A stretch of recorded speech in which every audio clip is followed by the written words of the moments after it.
Since the dawn of creation, there are a few things that have always been in a constant state of debate. We're talking things like Coke versus Pepsi, Seinfeld versus Friends, and whether or not the roll of toilet paper should unroll over or under. It goes over. It goes under! Stop the script. It goes under! It goes over. You're wrong!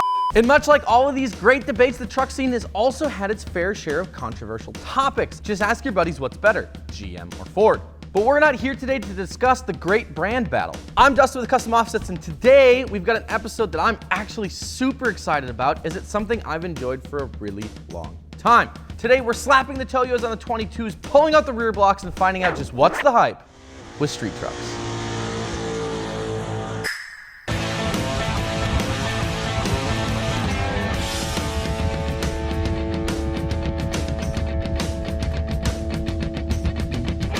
Before we do that though, if you need a set of street tires for your next build, we've got those. If it's mud trains you're after, we've got those too. Wheels, lift kits, seriously, we have pretty much everything you could need. Also, if you haven't yet, please consider subscribing to the channel, because I know that a whole bunch of you that are watching this aren't actually subscribed yet. So let's get this out of the way before someone inevitably angrily hammers out a comment in the section below about how we have no idea what we're talking about. What exactly is a street truck? Urban Dictionary, which is a completely credible source and is only dedicated to the education of today's youth, defines a street truck as, and I quote, any LS-powered truck capable of spinning tire. While the English is broken and the sentence structure is a little limiting, it still makes some sense.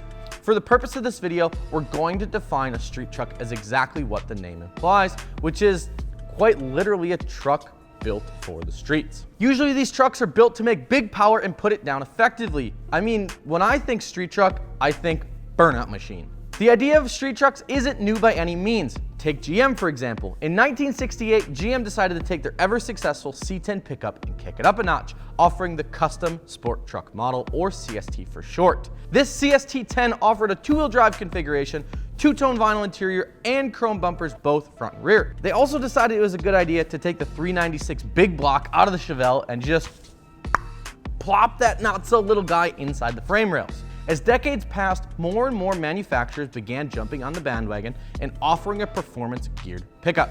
Dodge had the Little Red Express, which was the fastest production truck at the time.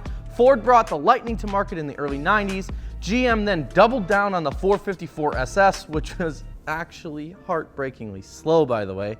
But that's a story for another time. Even Toyota jumped on the game at one point by offering the X-Runner Tacoma, which is a longer, lower, and wider Tacoma, and then on top of it, they tossed a TRD supercharger on it. This ushered in a whole new era of truck modifications as guys started to realize that their trucks were not only good for towing. Suddenly, trucks began showing up at drag strips all over the United States, often outfitted with massive turbo setups and tires that are made to hook it up on a quarter mile.